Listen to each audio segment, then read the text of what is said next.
something rash. Did you hear my Louis Miller? For decades, Wayne Newton was the living heartbeat of Las Vegas. The man whose voice could make neon lights seem to sing along. His name was everywhere, on casino marquees, TV specials, and the lips of every fan who believed in the dream of eternal fame. They called him Mr. Las Vegas. He had the smile, the charm, the money, and an empire that seemed unshakable. But fame, as it always does, came with a price no one could see. Behind the velvet suits and diamond cufflinks was a man quietly drowning in debt, betrayal, and a sense of loss that money could never fix. For years, he kept the illusion alive, smiling for cameras, shaking hands, pretending everything was fine. Now, at 83, the man once known for his golden voice has finally spoken. His words cut deeper than any headline. I lost everything I loved. How did the king of Las Vegas, a man adored by millions, end up losing it all? And what remains of Wayne Newton today after the lights faded and the applause stopped?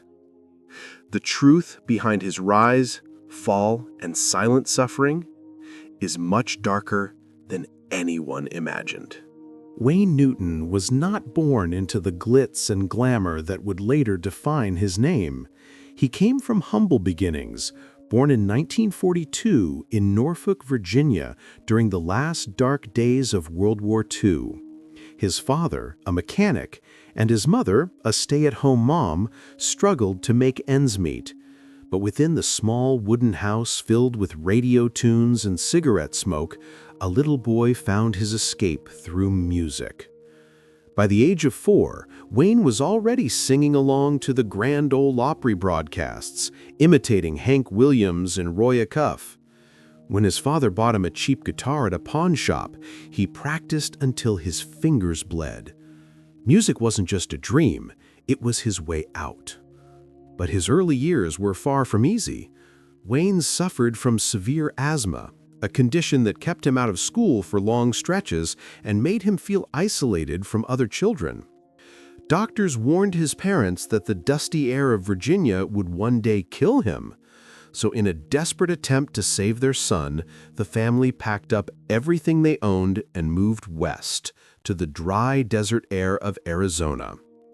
It was in the small town of Phoenix that Wayne's gift began to bloom.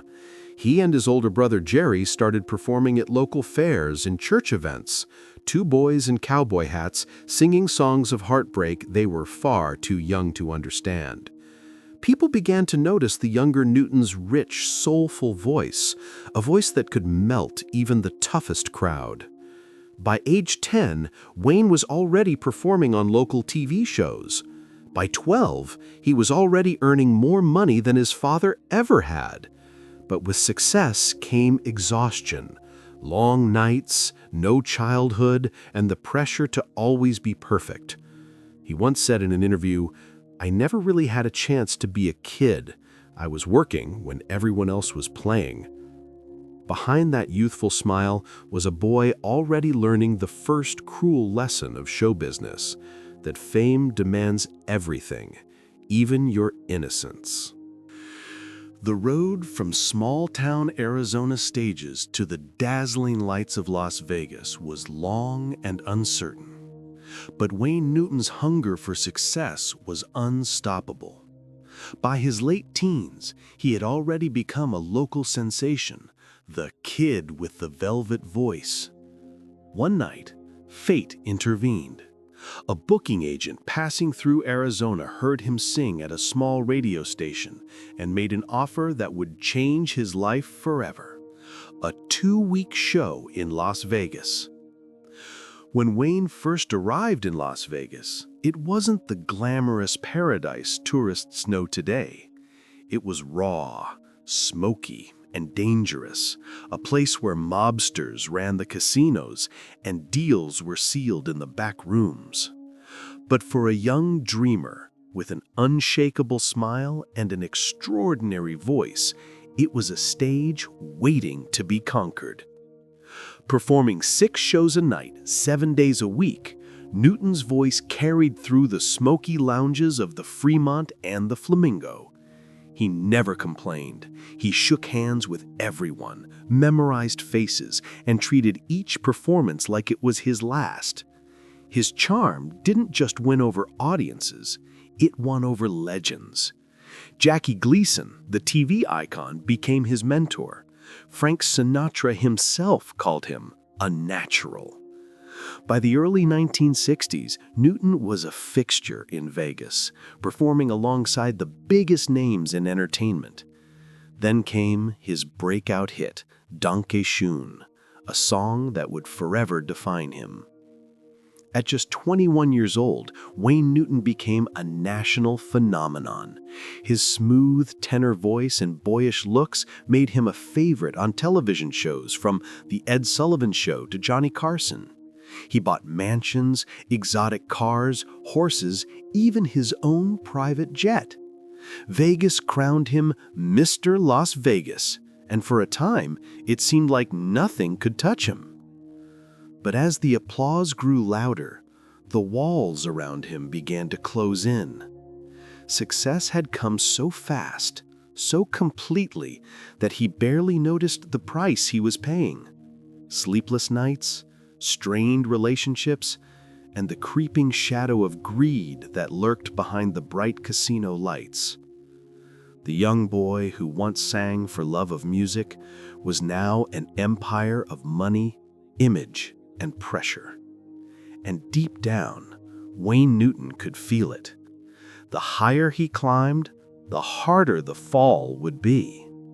As the 1970s unfolded, the man once known for his effortless charm began to feel the crushing weight of his own success. Behind the tuxedos and sold-out shows, Wayne Newton's life was unraveling, slowly, quietly, and painfully. Fame had brought him everything he thought he wanted: money, power, and influence. But it also attracted sharks.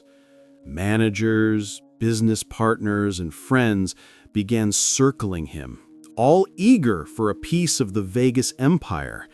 He trusted too easily, signed too many deals, and soon found himself trapped in a web of lawsuits and financial ruin. In the early 1980s, stories began surfacing that shocked his fans. The IRS accused him of tax evasion. Newspapers whispered about mob connections, rumors that Newton fiercely denied. He sued NBC for defamation, claiming they had destroyed his reputation. Though he eventually won in court, the damage was irreversible.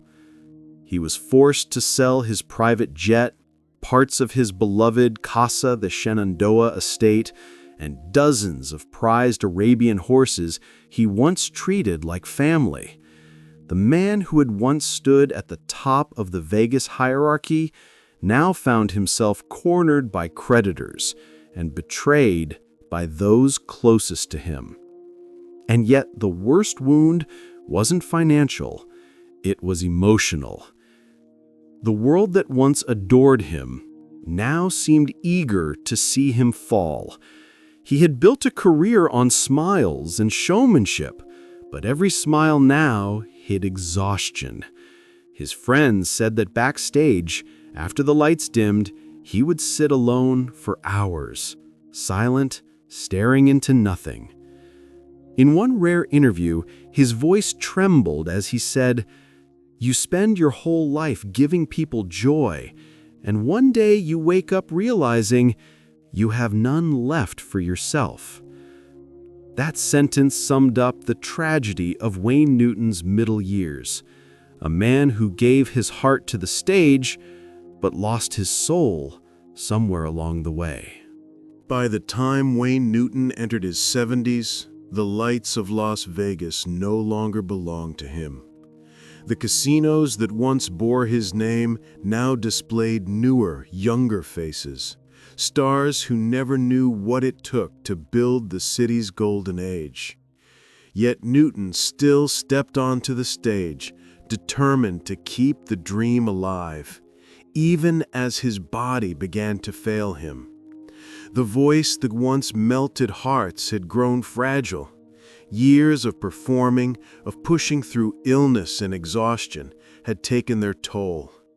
His legendary estate, Casa de Shenandoah, which he once called a piece of my soul, was gone, sold off in bankruptcy. Each marble statue, each framed photograph felt like a ghost of who he used to be. The press was merciless. Headlines spoke of debt, decline, and desperation. Some mocked him for refusing to retire, calling him a relic of the past. But those who truly knew him said that performing was the only thing keeping him alive. In one emotional interview, Wayne's eyes welled with tears as he whispered, "I don't perform because I need the money. I perform because it's the only time I still feel like myself." Then came the moment that broke him. A failed investment wiped out nearly everything he had rebuilt. The empire, the fortune, even his sense of purpose, gone in a matter of months.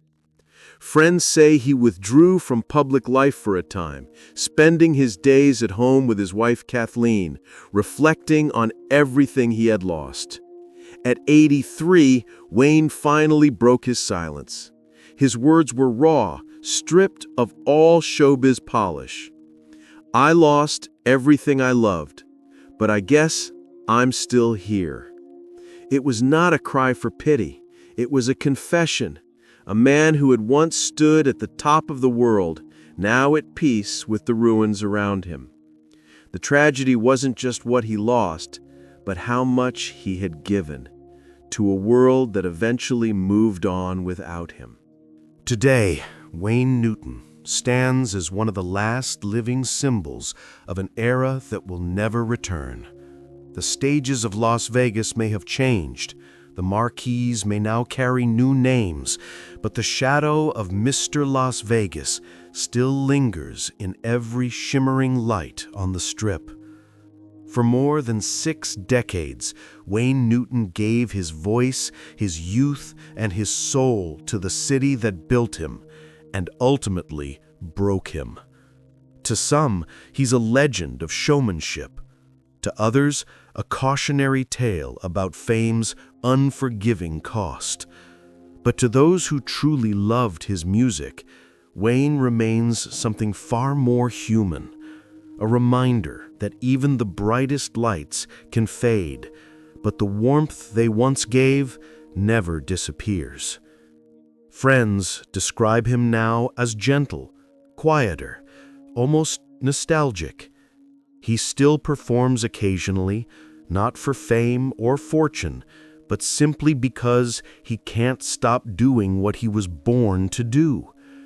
When asked what keeps him going after all these years, he smiled faintly and said, "I still believe in the music. It's the only thing that never left me."